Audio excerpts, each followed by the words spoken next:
እንበለ ደዌ ወሕማም እንበለ ጻማ ወድካም አመከመዮም ያብጽሐና ያብጽሕክሙ እግዚአብሔር በፍስሐ ወሰላም። የተወዳችሁ እግዚአብሔር ቤተሰቦች እንደምን አላችሁ? እንደ እግዚአብሔር መልካም ፈቃድ ቀናትን በቀናት እየተካን በቸርነቱ በምህረቱ ዕለተ ሐሙስ ወይም ደግሞ ጸሎተ ሐሙስ ላይ ደርሰናል። ይህች ሌሊት ከሌሎች ሌሊቶች ሁሉ ትለያለች። የፍጥረታት ጌታ ዝቅ ብሎ የታየባት የፍቅርና የሕማም ጽዋ የተሞላባት የሰው ልጅ ታሪክ የተቀየረባት ሌሊት ናት። ቅድስት ቤተክርስቲያናችን ይህንን የሕማማት ሳምንት ስታስብ አባቶቻችን በጸጋ መንፈስ ቅዱስ ተመርተው አዘጋጁትና ከጥንት ጀምሮ ሲነበብ በኖረው መጽሐፈ ግብረ ሕማማት መሰረት ነው። በዚህ በመጀመሪያው ክፍል ዝግጅታችን በዚያች ታሪካዊ የጸሎተ ሐሙስ ዕለት ከጠዋት ጀምሮ እስከ ሌሊቱ ድረስ የተከናወኑትን አሳዛኝና ድንቅ ታሪካዊ ክንውኖችን ደረጃ በደረጃ ከመጽሐፍ ቅዱስና ከግብረ ሕማማት ታሪክ ፍሰት ጋር እያጣቀስን እንመለከታለን።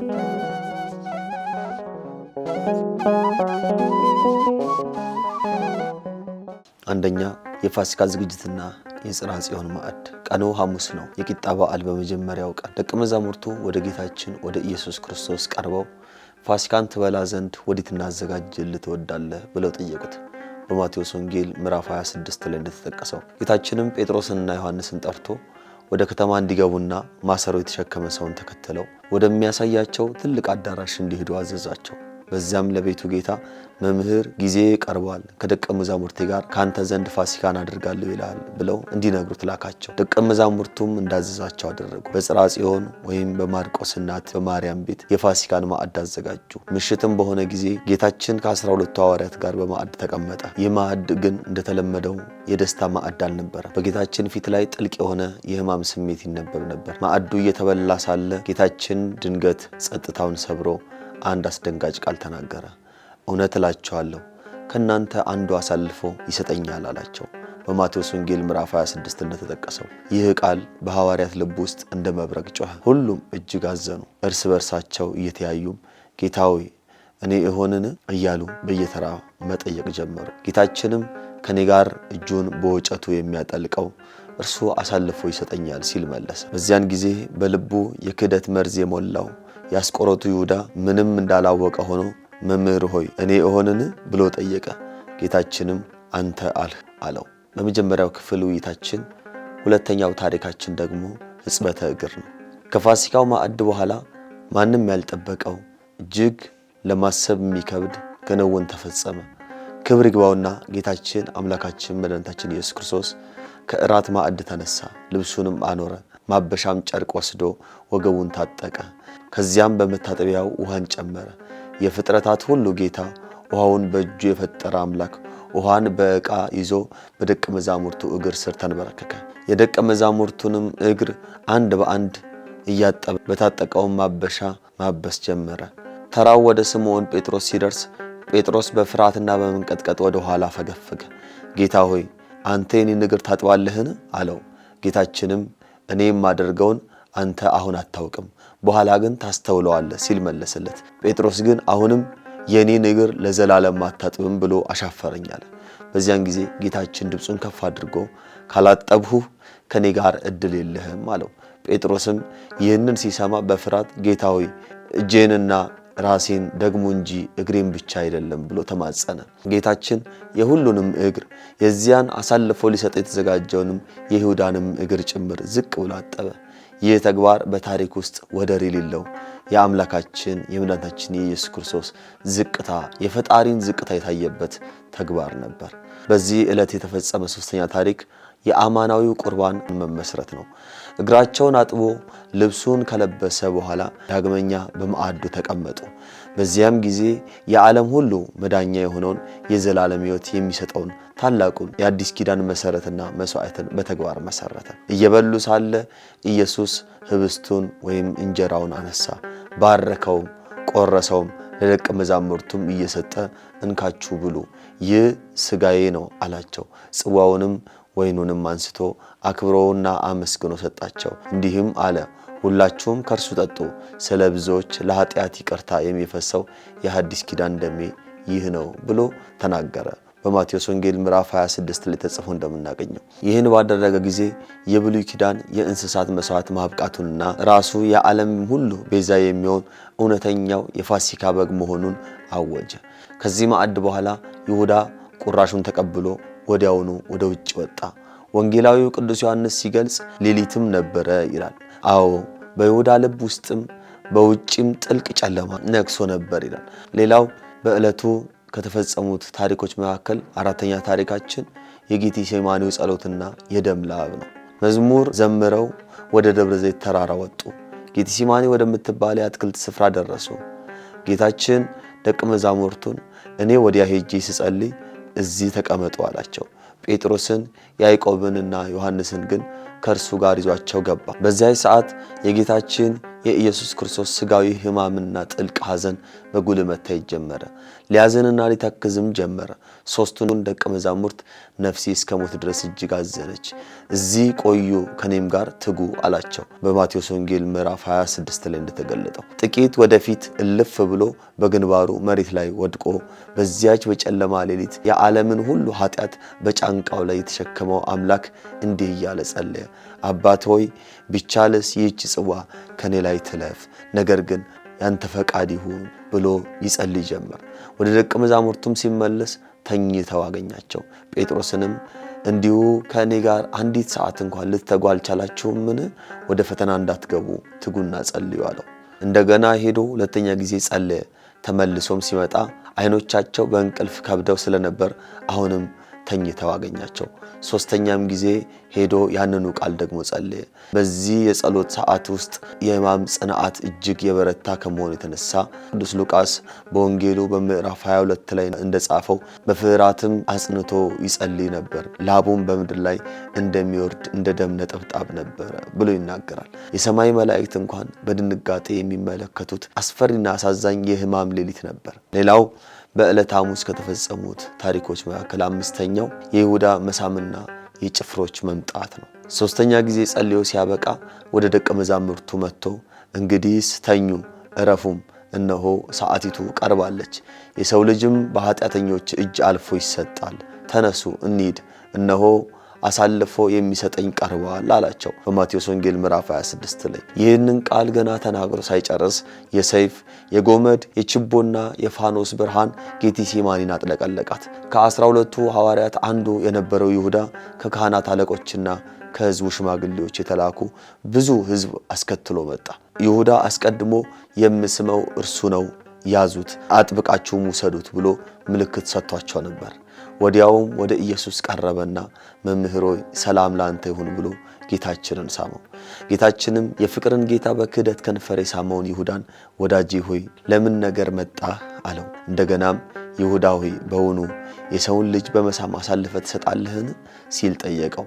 በሉቃስ ወንጌል ምዕራፍ 22 ላይ እናገኘዋለን። በዚያን ጊዜ ጭፍሮቹ ቀረቡና በኢየሱስ ላይ እጃቸውን ጭነው ያዙት። ሁኔታውም በድንገት ተቀየረ። ከጌታችን ጋር ከነበሩት አንዱ የሆነው ቅዱስ ጴጥሮስ ጌታው ሲያዝ ዝም ብሎ ማየት አልቻለም። እጁን ዘርግቶ ሰይፉን መዘዘ።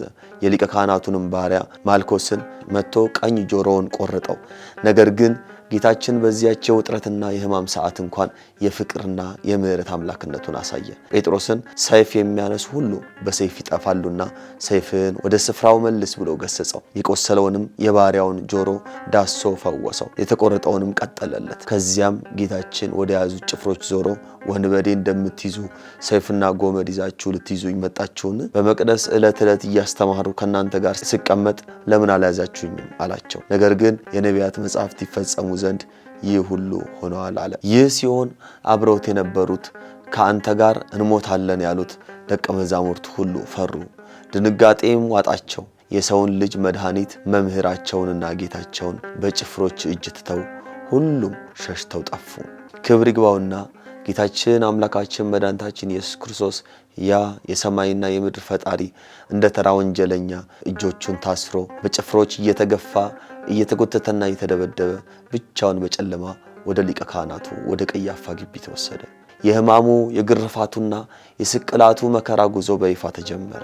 የተወደዳችሁ ቤተሰቦቼ የጸሎተ ሐሙስ ታሪካዊ ክንውኖች ከማዕድ አንስቶ እስከ ጌቴሴማኒ መያዝ ድረስ ይህንን ይመስል ነበር። ጌታችን ይህንን ሁሉ ውርደትና እስራት የተቀበለው ለምንድን ነው? የሕጽበተ እግሩና የቁርባኑ መሰረታዊ ምስጢርስ ምን ይሆን? በደም ላብ እስከ መጸለይ የደረሰበት ጥልቅ መለኮታዊ ምክንያትስ ምንድን ነው? እነዚህንና በዚህ ሰዓት የዘረዘርናቸውን ታሪኮች ሌሎቹንም የዚህ ዕለት ረቂቅ ምስጢራትን አባቶቻችን በመጽሐፈ ግብረ ሕማማት ካስቀመጡት የትርጓሜ መንፈስ በክፍል 2 እናያቸዋለን። አሁንም አብራችሁ እንድትቆዩ በአክብሮት ጋብዛችኋለሁ።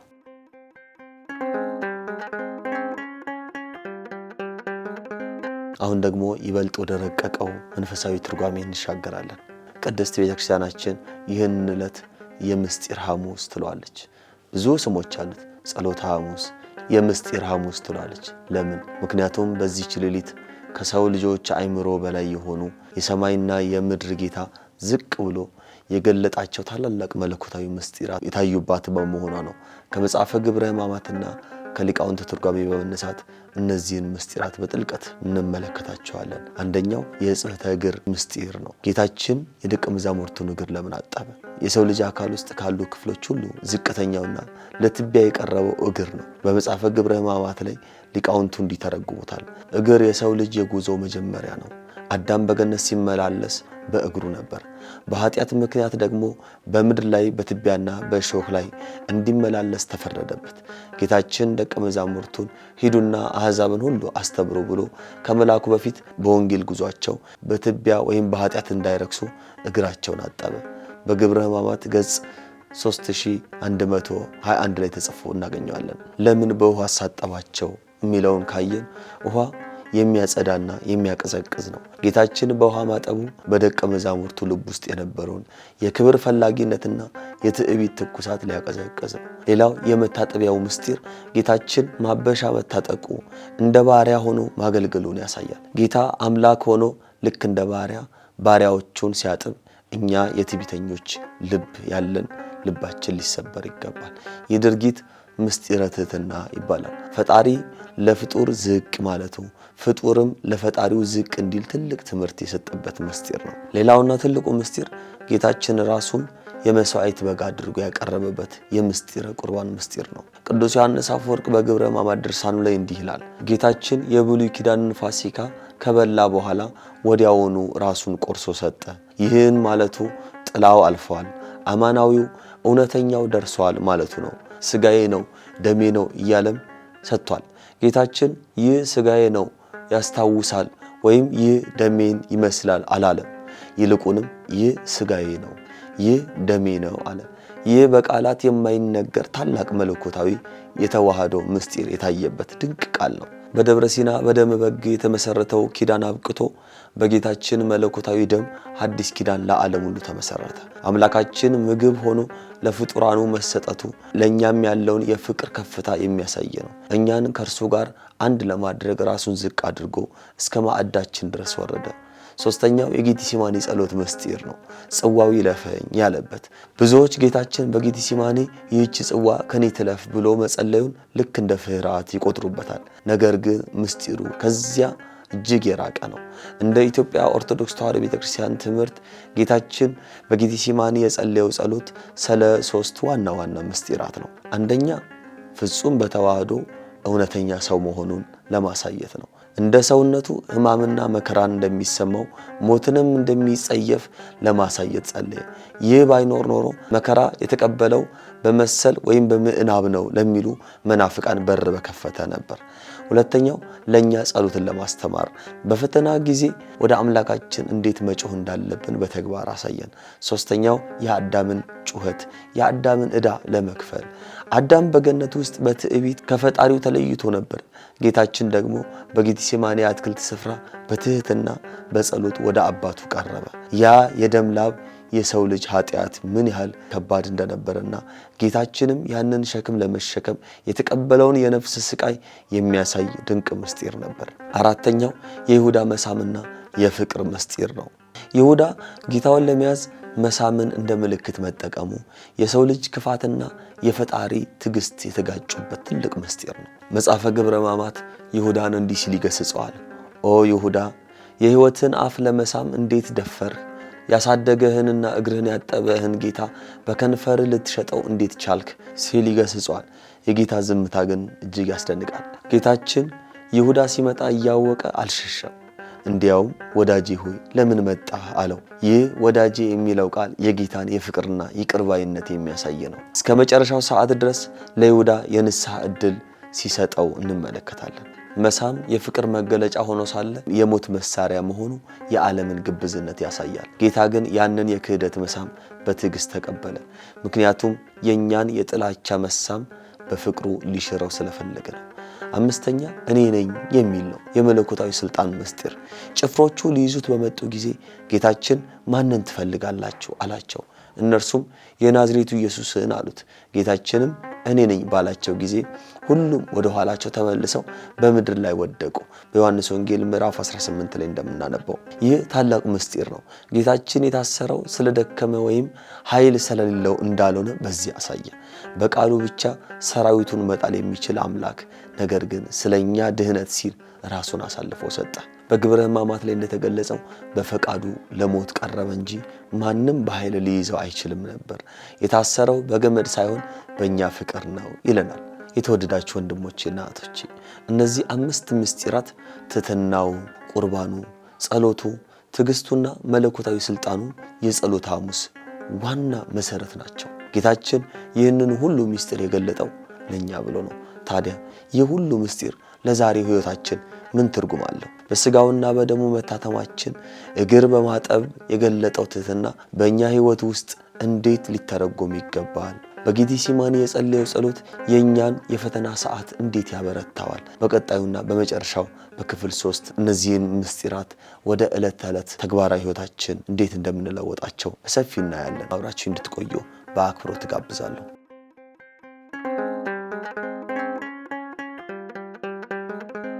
ይህ ሁሉ መከራ፣ ይህ ሁሉ ዝቅታና ይህ ሁሉ ምስጢር ዛሬ ለኔና ለናንተ ምን ትርጉም አለው? በውካታ በጭንቀትና በፈተና በተሞላው በዚህ ዘመን ለምንኖር ክርስቲያኖች የጸሎተ ሐሙስ ትምህርት ከታሪክነት አልፎ እንዴት ወደ ዕለት ተዕለት ተግባራዊ ሕይወት ይለወጣል? የሰሙነ ሕማማት ትርጉም የሚገኘው በለቅሶ ታሪኩን ሰምቶ በማዘን ብቻ ሳይሆን በሕይወት መለወጥም ነው። አሁን ይህንን የለውጥ ጥሪ በ5 መሰረታዊ ነጥቦች እንመለከታለን። አንደኛ ልብስን የመጣልና የትሕትና ጥሪ ነው። ጌታችን የደቀ መዛሙርቱን እግር ለማጠብ ሲነሳ መጀመሪያ ያደረገው ተግባር ታላቅ ትርጉም አለው። ቅዱስ ወንጌል እንዲህ ይላል፣ ከእራት ተነሳ ልብሱንም አኖረ ይለናል። በመጽሐፈ ግብረ ሕማማት ላይ ይህንን ሲተረጉም ጌታችን ልብሱን ማኖሩ የጌትነቱን ግርማ ለጊዜው ሰውሮ የባሪያን መልክ መያዙን ያሳያል። እኛም የሰውን እግር ለማጠብና ለማገልገል መጀመሪያ የትዕቢታችንን፣ የክብራችንንና የእውቀታችንን፣ የኩራታችንን ልብስ መጣል አለብን ይለናል። ዛሬ በእኛ ሕይወት ውስጥ የምንጥለው ምን አይነት ልብስ አለን? የትዕቢት ልብስ፣ እኔ ከእገሌ እበልጣለሁ የሚል መንፈስን የያዝን ስንቶቻችን ነን? ጌታ ጌትነትን ትቶ ሲያጥብ እኛ ምን ሆነን ነው ሌላውን የምንንቀው? ሁለተኛ የጥል ልብስ፣ በቤታችን ውስጥ በትዳር አጋራችን፣ በስራ ቦታችን ከስራ ባልደረቦቻችን ጋር ዝቅ ብለን ለመታረቅ የምንቸገረው የእኔነት ልብስ ስላላወለቅን ነው። ስለዚህ የእኔነት ልብስ ልናወልቅ ይገባናል። የጸሎተ ሐሙስ ዋና ትርጉም ትልቁ ትንሹን ማገልገሉ ነው። ዛሬ ሁላችንም የትዕቢት ልብሳችንን ጥለን የሌላውን ሰው ስብራትና ሕመም የምናስብበትን የፍቅር ማበሻ እንታጠቅ። አገልግሎት የሚጀምረው ዝቅ ከማለት ስለሆነ። ሁለተኛ ከይምሰል ኑሮ ወደ አማናዊ ቁርባን። ጌታችን የብሉይ ኪዳንን ራት በልቶ ሲያበቃ ራሱን ለቁርባንነት አሳልፎ ሰጠ። ይህ ማለት የጥላ ወይም የይምሰል ኑሮ አብቅቶ የእውነተኛው ኑሮ መጀመሪያ ነው። ቅዱስ ጳውሎስ አሮጌውን እርሾ አስወግዱ ይላል። ዛሬ እኛም ወደ ቅዱስ ቁርባን ማዕድ ስንቀርብ ወይም በሕማማት ሳምንት ስንመላለስ በውስጣችን ያለውን አሮጌ እርሾ፣ ቂም፣ በቀል፣ ክፋት ልናስወግድ ይገባናል። በንስሐ ታጥበን አዲሱን ልብስ ለብሰን ልንጓዝ ይገባል። ተግባራዊ ፈተና። በቤተ ክርስቲያን ተገኝተን ጌታን ስጋህና ደምን ስጠኝ ስንለው በሌላ በኩል ደግሞ የወንድማችንን ስጋ በሐሜትና በክፋት የምንበላ ከሆነ ገና ከጥላው ኑሮ አልወጣንም ማለት ነው። ቁርባን ማለት ከክርስቶስ ጋር አንድ መሆን፣ ህብረት ማለት ነው። ክርስቶስ ደግሞ በመስቀል ላይ ለጠላቶቹ የጸለየ አምላክ ነው። እኛስ ከሰዎች ጋር ያለን ህብረት ምን ይመስላል? በዚህች ሌሊት ከጌታ ጋር አንድ ለመሆን መጀመሪያ ከወንድማችን ጋር እንታረቅ። የቅዱስ ቁርባን ፍሬው በኑራችን ውስጥ የሚታይ ተግባራዊ ፍቅር ሊሆን ይገባል። ያለ ፍቅር የሚደረግ የቁርባን ህይወት ከቶ አይሆንምና። ሶስተኛ በጌቴሴማኒ መንቃት ነው። ጌታችን በጌቴሴማኒ ከኔ ጋር አንዲት ሰዓት እንኳን ልትተጉ አልቻላችሁምን ብሎ ደቀ መዛሙርቱ ሲጠይቃቸው እንመለከታለን። ዛሬም እኛን በቤታችን ሆኖ እየጠየቀን ነው። መጽሐፈ ግብረ ሕማማት እንዲህ ይላል፣ ደቀ መዛሙርቱ የደከሙት በስጋቸው ድካም ብቻ ሳይሆን በነፍሳቸው መታወካቸውም ነው። ጌታ ግን በጸሎት ነቅቶ ፈተና እንድልነሳ ይለናል። ዛሬ ዓለማችን በብዙ መንፈሳዊ እንቅልፍ ውስጥ ትገኛለች። በማህበራዊ ሚዲያ፣ በከንቱ ወሬና በዓለማዊ ጫጫታ ውስጥ ሰዓታትን እናጠፋለን። ለጸሎት ግን አንዲት ሰዓት ትከብደናለች። በፈተና ሰዓት ቶሎ የምንወድቀው እንደ ጌታ ስላልጸለየንና እንደ ደቀ መዛሙርቱም ስለተኛን ነው። ሌላው በዚህ ሳምንትና ከዚህ በኋላ ባለው ህይወታችን ቢያንስ በቀን ውስጥ አንዲት ሰዓት ለነፍሳችን ንቃትና ለጸሎት ብንሰጥ ወደ ፈተና እንዳትገቡ ትጉና ጸልዩ የሚለውን የጌታን ትእዛዝ የህይወታችን መከታ እናደርገዋለን። መጸለይ ማለት ከመከራ መሸሽ ሳይሆን መከራን የሚያሸንፍ ኃይል ከላይ መቀበል ማለት ነው። አራተኛው የይሁዳን መሳም መለየት ነው። ይሁዳ ጌታን የሸጠው በጠላትነት ጩኸት ሳይሆን በወዳጅነት መሳም ነው። ዛሬም እኛ በከንፈራችን ጌታን እያመሰገንን በልባችንና በስራችን የምንክደው ስንቶቻችን? በቤተ ክርስቲያን ውስጥ ቅዱስ መስለን በውጪ ግን ሰውን የምናስቀይም የምናታልልና ለጥቅማችን የምንሮጥ ከሆነ የይሁዳ መሳም በእኛ ላይም አለ ማለት ነው። ጌታችን ለይሁዳ እስከ መጨረሻ ወዳጄ እያለ በፍቅር ሲጠራው እንመለከታለን። እኛስ ለበደሉን ሰዎች ያለን አመለካከት ምን ይመስላል? በክፋታቸው ልንመልስላቸው ወይስ በፍቅራችን ልናሸንፋቸው እንሞክራለን? ከግብዝነት ኑሮ እንውጣ። ቃላችንና ስራችን፣ ጸሎታችንና ምግባራችን አንድ ይሁን። የታማኝነት መሰረቱ ክርስቶስ መሆኑን ተረድተን ለሰዎችም ሆነ ለእግዚአብሔር እውነተኛ ነን።